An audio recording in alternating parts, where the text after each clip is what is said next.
Hey there, it's me, Quishar, with Quishar Detroit Publishing. Happy 4th of July for those that celebrate. 4th of July has always been a good memory for me growing up. We used to always, this is how our day used to go. My father would barbecue and my mom would do the sides. And so we would have, family time during the day. And at night, my father would always do like a little fireworks show. So that was always something good to look forward to as a child growing up. But today, we just picked up some ribs. I did a little shopping today, and my niece made some sides. And so we had a good day today. So I hope you enjoyed your 4th of July. So today I want to come on really briefly, because I know you're enjoying your holiday, and go over enjoying the journey of entrepreneurship. So the journey of entrepreneurship has a lot of ups and downs, highs and lows, but enjoy the moment that you're in. I just want to give you a few things to think about during your entrepreneurship journey. Okay, it's not going to be perfect, and you have to always remember, this is the first thing, that your journey is your journey. It's unique to you. And hey, Dr. Leroy, we're talking about enjoying the journey of entrepreneurship. I hope you enjoyed your holiday today. So I'm going to look over my notes. The first thing is, when you become an author, you're going to be automatically connected with other authors. When you attend conferences or workshops, you're going to, be able to connect with other authors and other subject matter experts. So make sure that you make the best of your connections, because you never know when you're going to need someone else, right? So always be willing. Thanks so much for joining Black Writer Space. So be willing to network with others. You're not just showing up just to say you're an author, right? And to stand alone in a room. You need to connect with other authors, because there are going to be so many different collaboration opportunities that are going to happen. And sometimes you have to make those collaborations happen. Okay, so be friendly, open, and gain other friends. So like when my author friends write books, I support them by purchasing a book, just like I expect them to support me as well. And you can't purchase every book, but at least, one or two books or whatever. So make sure that you're supporting other authors, because when you support, that draws other supportive authors to your network. So the first thing is to support other authors. The second thing is, this is kind of a reflection. Have you ever seen anybody? Yes, don't just communicate, connect. Yes, exactly. Don't just communicate, connect, right? And make it a point to connect. I remember the last conference that I was a part of, we made sure that we connected with at least 3 of the speakers in the conference. It was during International Women's Month. And so I made a point, and they mentioned it. Make sure that you will connect with at least 3 other speakers or authors or participants. So I made sure I reached out to connect with them. And some of them I still need to connect with. And so make sure that you are being intentional with your connections as well, because it's very important, because you need people to, to build your tribe. Okay. The second thing is, it's a reflection. Have you ever seen anybody enjoying your book? So when I first became an author, the first year, I saw someone posting in their stories that they were reading my book on their lunch break and taking notes. That really made me feel some kind of way. I'm like, wow, somebody's actually reading my book on their lunch break. Your lunch break, you only have a certain amount of time. And so for someone to sit there and read your book, and then they shared it in their stories, it was Stephanie J. The Sweet Life of Stephanie J. And I was like, oh my God, it kind of brought tears to my eyes. Not kind of, but it did, because I'm like, man, I actually wanted to write this book. I wrote this book, and somebody is actually reading this book on their lunch break. Because you know how many people read books on their lunch break, but that was my book. And that was the first time I've ever seen that before. And so it kind of touched me. So, just embracing, like today I'm talking about embracing the journey of authorship. Okay, the third thing is, again, there are highs and lows during your entrepreneurship journey. Just know whenever there are lows, a high is going to come.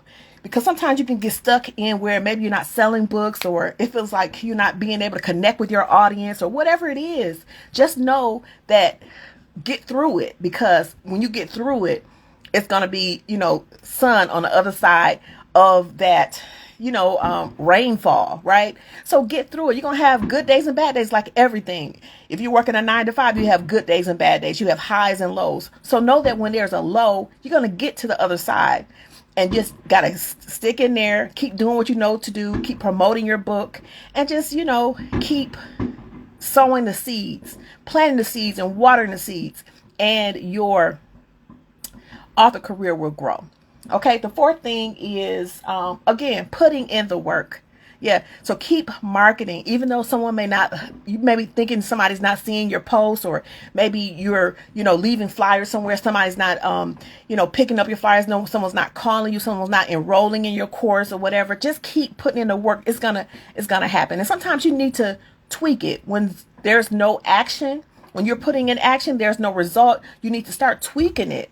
Hey, Precious, thanks so much for joining. We're talking about enjoying the journey of authorship. And there are so many things that go on in our journey. There are highs and lows, but sometimes when it's low time, it's time to tweak. It's time to look at your processes. What should you be doing? What worked for you last month? What worked for you last year? Sometimes we get complacent. We get comfortable in, just being an author and like expecting author sales to automatically come in. You have to keep doing stuff, showing up, speaking, and going live or doing different things just to get your name out there, writing articles, writing blog articles, making sure that you are inquiring for different opportunities on podcasts. You have to keep yourself out there, keep your name out there. And Precious, you do that very well. You see your name everywhere. You're always doing something. So you have to always, and sometimes a lot of opportunities will come to you, and sometimes you have to go out and seek those opportunities. We can't be afraid to seek those opportunities. We have to make ourselves present in our niche. So keep working, keep putting in the work. So I'm looking at my notes here. Another thing is track your success. So whatever you're doing throughout your journey, you need to start tracking, because there's so many things that I'm pretty sure so many things that you've done in the last 4 to 5 years. Put the things down on paper that you've done, and then you'll be able to use that to build yourself up when you're feeling down. When you have those down times, you can say, oh, I did this. Maybe I need to contact this person again. Maybe they have a program that I can come and speak at or whatever, and bring my books. So keep tracking your journey and revisiting some things that you've done in the past that's worked for you. Another thing is share your lessons with other authors. So new authors that are coming out, don't hold on to all your lessons, right? Share your lessons with other authors. If there's a new author that's coming out and, they feel like they want to ask you questions about how this, opportunity worked, or how do you do that? Don't be afraid to share knowledge with others, without actually having to sell them a product or whatever. Just talking to someone as a friend. Make sure that you are making these connections, work for you, and you're sharing your lessons so that you'll be able to help someone else, because when you started, I'm pretty sure someone helped you without you having to, go through the process of, well, you have to have a discovery call. No, as a friend, giving advice along the way to help someone else. Okay, mentorship and things like that. Not saying that you have to mentor everybody, but I'm just saying there may be, somebody that you feel like, what, I need to help this person out. Just giving those tips or whatever along the way. And the last thing that I want to talk to, make sure that you're capturing your journey with photos. When you go to events, take photos, take videos so that you can share your journey on social media. You can share it in your electronic press kit, your speaker one sheet. Make sure that you are capturing those moments and enjoying those moments so that, when you take all of this in, it's going to make you a better person and also a better author and speaker. And whatever you're doing, it's going to help you level up in your life. So just wanted to come on and say, hey, what's up? And this is day 23 of the 30 days of live. And, consistency feels good, even though you don't feel like showing up, because I didn't feel like showing up today. It's a holiday. I wanted to lay out and just relax. But I said I have to honor my commitment for the 30-day live challenge. So just came in really quickly. And thanks so much for joining me. Precious, Dr. Leroy, and it was, Black Rider Space. Thanks so much for joining me. So I'm going to leave this up as a replay. You can look in my reels and my videos for the 30-day live challenge to see the last 23 days of live videos. So thanks again. If you're looking to write a nonfiction book, you can send me a direct message, or if you have questions about the self-publishing process, you can send me questions as well. And so all those that will catch the replay, thanks so much for tuning in. And I'll see you tomorrow around the same time, same place. Peace out. Enjoy the rest of your 4th of July. Bye-bye.